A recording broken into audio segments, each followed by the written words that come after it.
Olin, and greetings once again to the Truth Core, whoever and wherever you may be on the planet.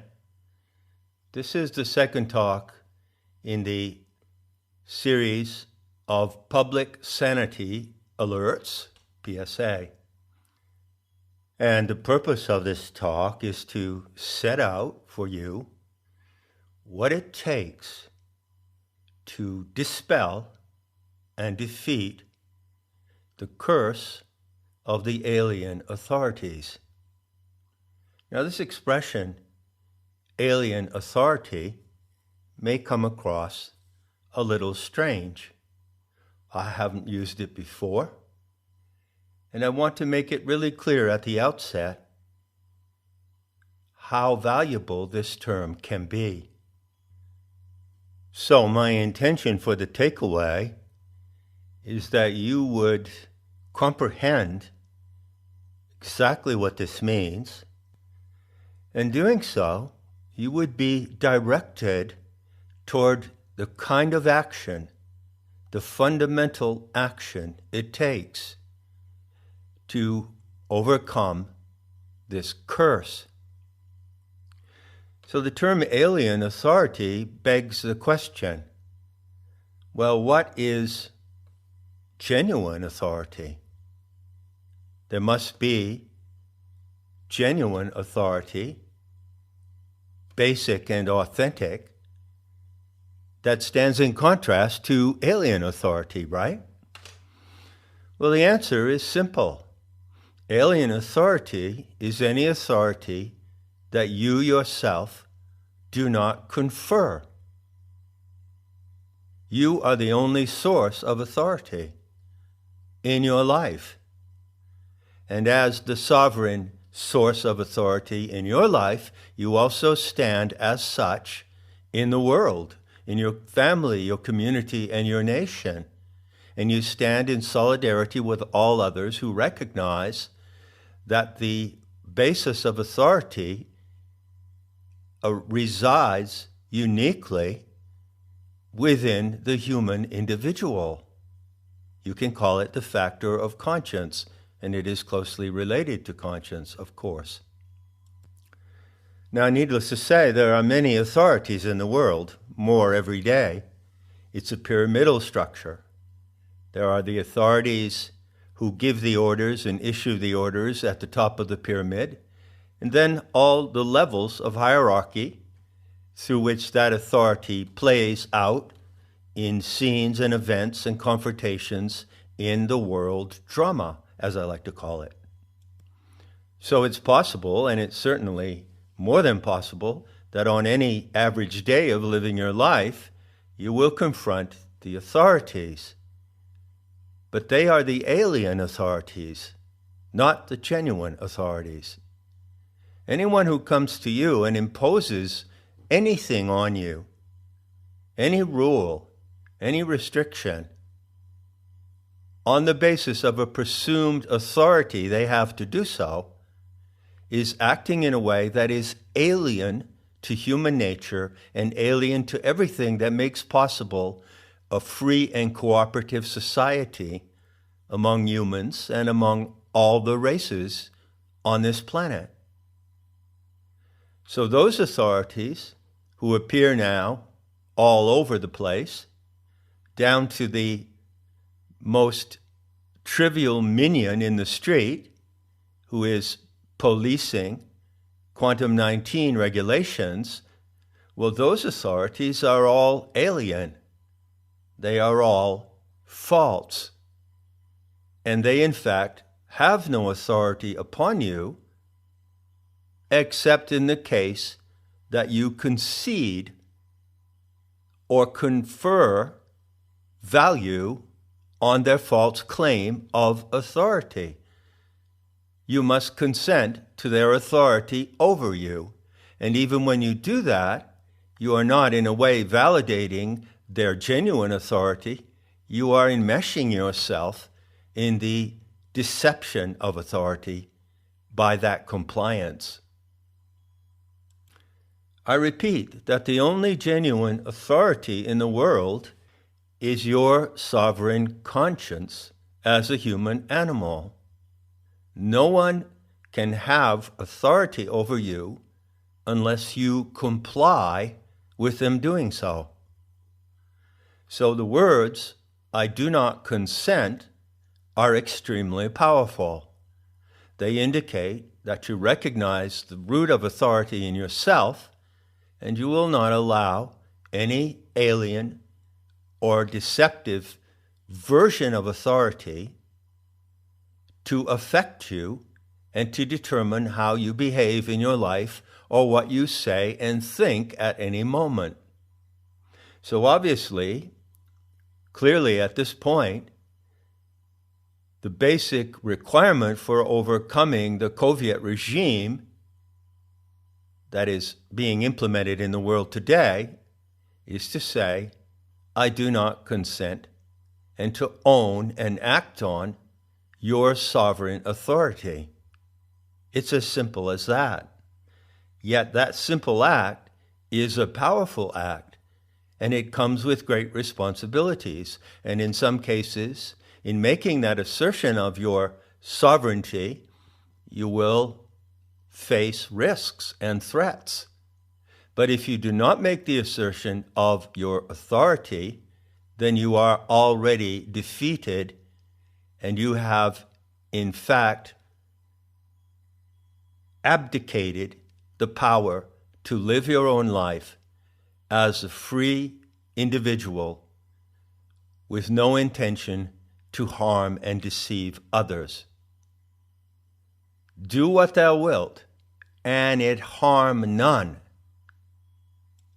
So living as a sovereign individual, you are free to do as you will, and you hold no malice toward anyone else except those who intend harm. No harm intended except to those who intend harm. So it is a brutal fact of life today, and becoming more and more obvious as this event develops in the world drama, that your sovereignty requires taking the responsibility to intend and enact resistance and harm toward all of those who confront you with alien authority and the illusion of power. Now, at the risk of digression, I do want to take a moment to address a common misconception, which is often framed in the terms of natural law or inalienable rights. So it's often said that according to natural law, you have certain inalienable rights. By another interpretation, these rights are God-given. Well, none of that is true. I'm not talking about natural law here. I'm talking about the laws of natural authority inherent to the human animal. And that being so, it must be brutally clear that no one gives you sovereignty. God doesn't give it to you, and neither does the goddess, and neither does it come from the natural world.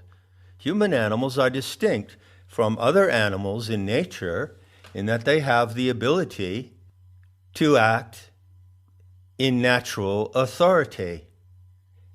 And where does that come from? It comes from nowhere. I'm reminded of certain densely intellectual expositions in existentialism, which, if you extract the essence of it, is quite brilliant. And existentialism has made this point that freedom, human freedom, is something like the void. And existentialism stresses the fact that you are only free when you act freely. You only have a conscience when you act on your conscience, you can't have it passively. It's not a capacity that was given to you by any power whatsoever. It is the way you act when you own and reveal and demonstrate your own power, which is the power of natural authority. So I advise you to be careful about those two concepts of natural law and inalienable rights. Although they're well intended, they are, to my mind, rather misleading. And I would add that you don't have any rights. There are no such thing as rights just given in some mysterious way by some autonomous power. Rights are nothing but agreements made in the social contract between human animals. So you have the right to come to my house and come in the front door without knocking if we agree. But there are no rights that are absolute and God-given. What is inalienable, and there again is that word alien, in you, is not some set of rights that you have, like written on stone, like the Ten Commandments, but it is your capacity to own and act on natural authority. And it is a responsibility. It is a basic and primal responsibility. So it can be said that responsibilities are what it's all about in making the best of life, and responsibilities are far more important than rights, which are nothing but agreements made between free and sovereign individuals.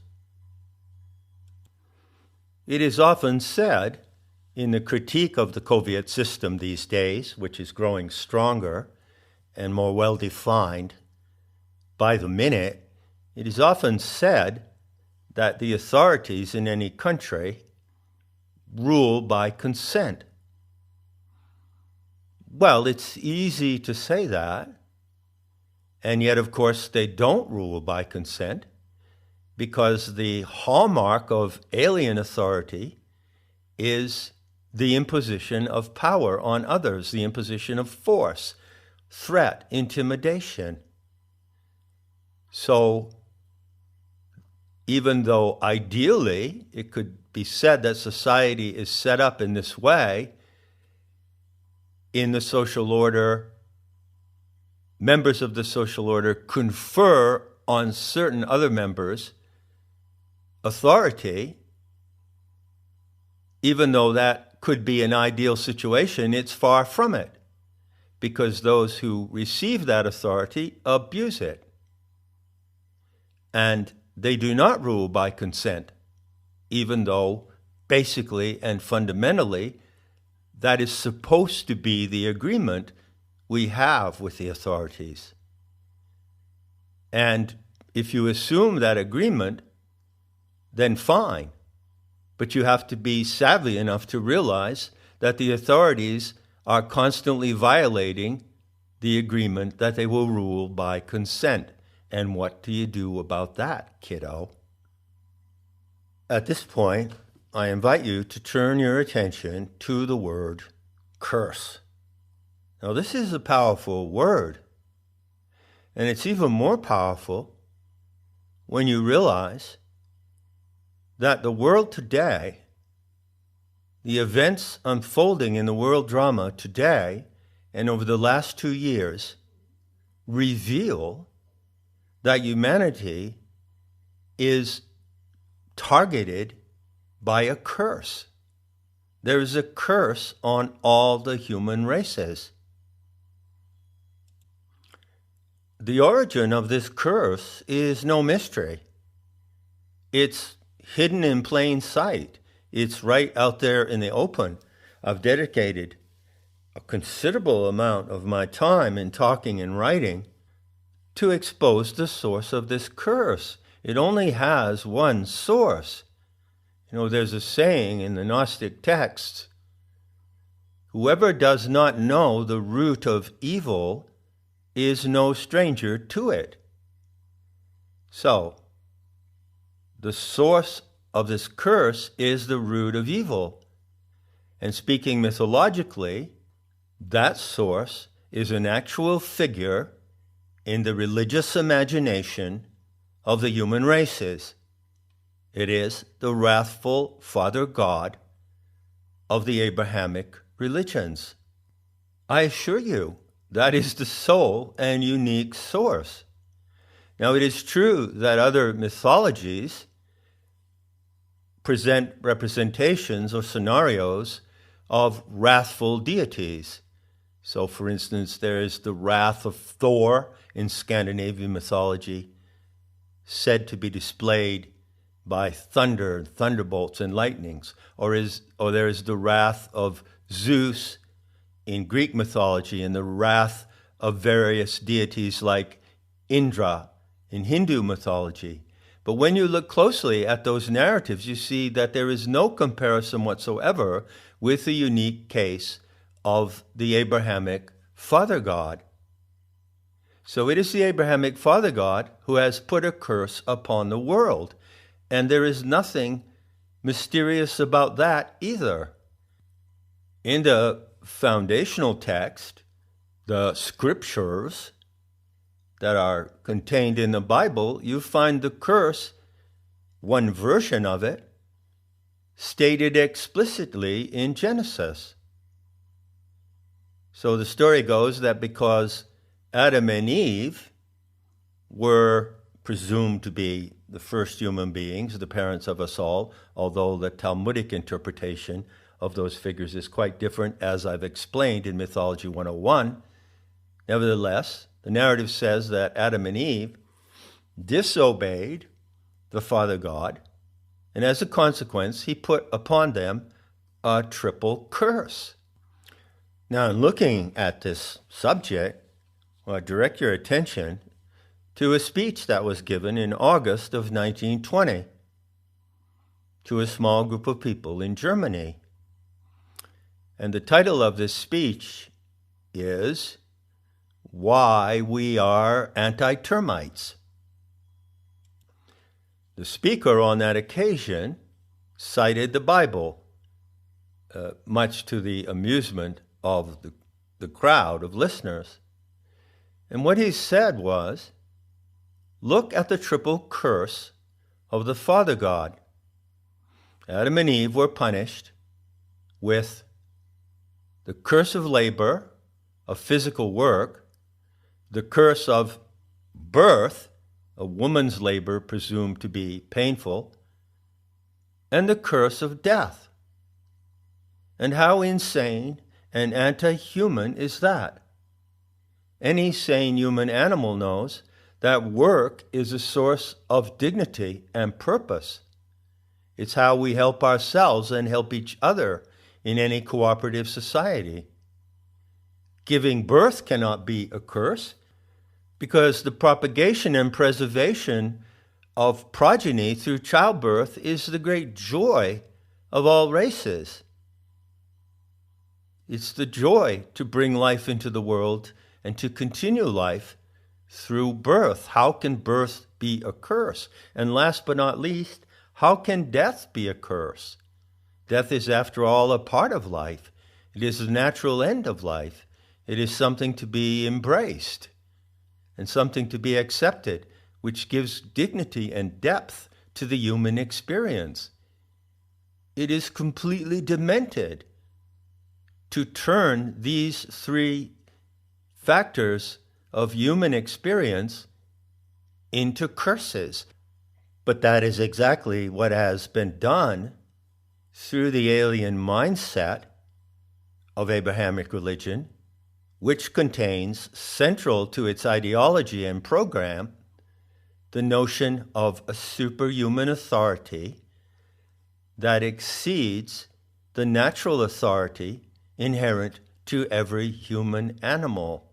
It's as simple as this. This is the bottom line of the game. It is the bottom line of the deceit of the archons.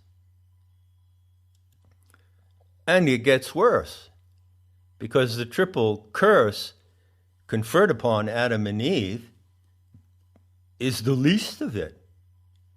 Look for a moment at the psychological profile of the wrathful Father God of the Old Testament. He is a he, and he is jealous, vindictive, violent, genocidal, xenophobic, biophobic, and his intention is to inflict judgment, punishment, and retribution on all those who do not obey him. So the curse has many dimensions. And if you look at the world drama today, and you look at the way that the lives and livelihoods of countless millions of people have been ruined by the COVID agenda, I don't think you have to be a mastermind to see that the world today, the events in the world today, are unfolding as if the population of the world was under a curse. Look at the measures contained in this psyop. The measures defined and enforced by the authorities with the false intention to protect the world from a monster microbe that was originally created as a section of computer code in the first days of January 2020 by Christian Drosten. This is a fact. So an archontic artificial microbe, which is not alive, which is simply a computer program, is the basis for the program of the authorities who state that they are there to protect the world. And yet, what is this protection? It is a ploy to inflict suffering. It is violent, it is hateful, it is insane, and it all goes back to the alien mindset of the wrathful Father God. And all the orders and authorities coming from the top of the pyramid go to that same source. Whoever does not know the root of evil is no stranger to it. So take the agnostic advice and know the root of evil. You don't have to be confused about it. Focus. Focus on what it is. It's extremely powerful to see it for what it is. Now, I will add one more factor into this little exposition before I take this talk around the bend on a slightly different theme. The unique and imperative value of the Gnostic intel, which I have elaborated extensively, has many features. But central to all those features, the Gnostics warned us that there is a paranormal factor operating in the human world. An extra-human, non-human, and anti-human paranormal factor. So I would advise you strongly that your comprehension of the root of evil will not be complete until you can incorporate that realization. There is a factor of the paranormal operating through alien authority and the illusions of power that are running rampant across the world today. All right, so far so good. Now I'd like to talk about how it happened that we came to this desperate and dangerous situation. There's a saying that I like. It comes in a gaming metaphor. And I would advise you that sayings that are expressed in a gaming metaphor have a certain magical value to them. And they have a unique kind of power to bring us to the truth and show us how to act on the truth. This saying is, gratitude is the gesture of a winning hand. The gaming metaphor here applies to the game of life. Consider that life is a game, and everyone is dealt a hand. Your genetics are some cards in your hand. The personal and material circumstances of the family in which you were born, other cards in your hand. The background of your race, your nationality, and your ancestral achievements that stand behind you and contribute to the person you are other cards in your hand. These are the cards you're dealt. You play it as it lays. But what guarantees that when you play the game of life, you will have a winning hand? Gratitude. And gratitude alone, and gratitude supremely, is the gesture of a winning hand. Now, think about gestures of gratitude and how common they are. Someone passes you the salt over a table, you say thank you. You're served a coffee in a restaurant. You make a transaction in a store, you buy some clothes you like. The seller thanks you, you thank the seller. The expressions of gratitude are common and natural in any sane and free society, and they come naturally. Gratitude has to be genuine. It's a gesture, but it's not a false gesture. False gestures of gratitude are pretty obvious, and the consequences of them can be pretty bad for both parties.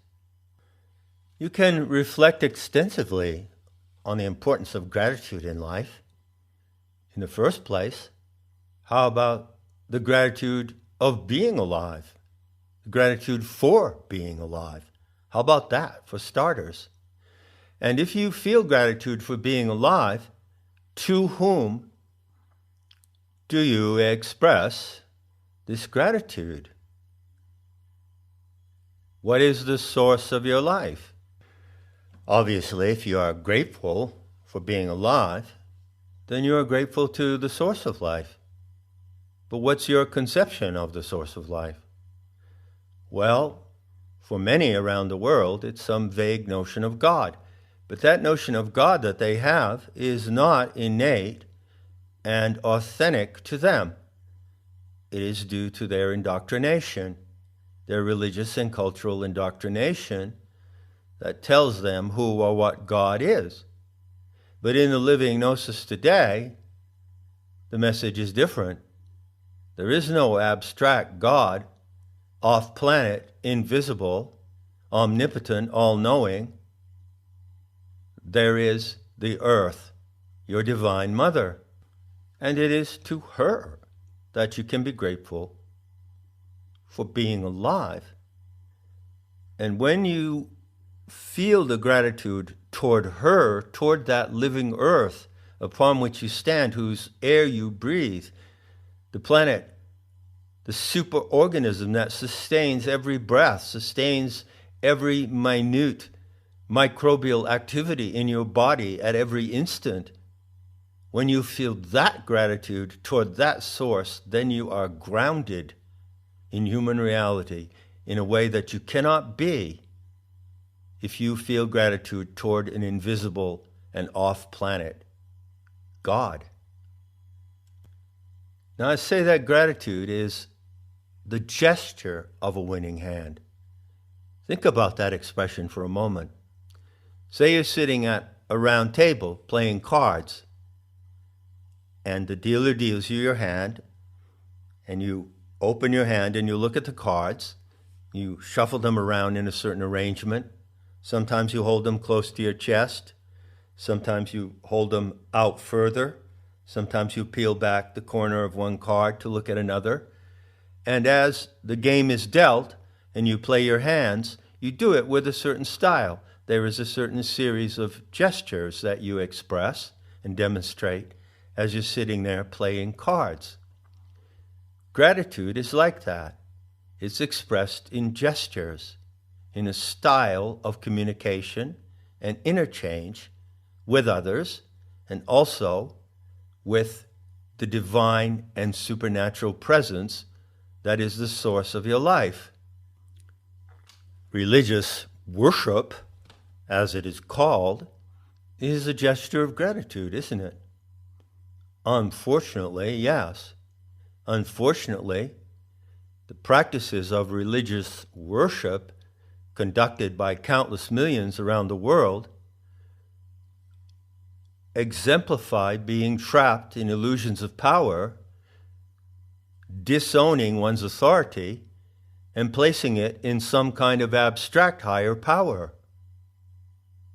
So people who look to the off-planet God as the source of their life also, almost unanimously, look to that God as the source of ultimate authority. Well, that is a very, very serious and dangerous mistake that needs to be corrected to find our way into the beauty to come. In the beauty to come, there is no authority except that which is owned and given by the sovereign individual. And there is no other source of life except that which is before you at every moment in the presence of the earth. This is the supreme Gnostic message. An important factor in gratitude is that it is not obligatory and cannot be. Otherwise, it is not genuine. So if you are truly grateful, then you are grateful for something that merits your gratitude, and not everything merits your gratitude. There is a biblical commandment, honor thy father and mother, which could be translated as be grateful to them. But hold on there. To be grateful to your parents when they do not merit your gratitude is not a good thing to do. Or for anyone else. To be grateful to anyone else who does not merit your gratitude is a self-defeating error. There is no obligation in gratitude. It has to be merited. And in that respect, gratitude is like respect. In that respect, it is like respect. You see? Gratitude and respect are like Siamese twins. I can speak for myself in this context, if it might be appropriate. Nobody gets my respect unless they earn it. And my standards of respect are quite high and rigorous. Now let's take these notions of gratitude and respect and apply them to what's happening in the world today. And if you do so, I think you will see immediately what's wrong and how this could have happened. How this crime against humanity could have happened. In the first place, isn't it a fact, an unfortunate fact, that people respect the authorities? They respect the government. They respect the alien authorities. And they trust them. And since the authorities claim that they are imposing these punitive and insane rules upon the world in order to protect people, then no doubt, and you can see this coming, that there are actually people who are grateful for having their lives ruined in this way. Yes, it has come to that. And there is an even deeper insight that can be drawn from what I'm saying here. I'll put it this way. To my mind, there are two elementary factors that contribute to the world being in the terrific crisis of today.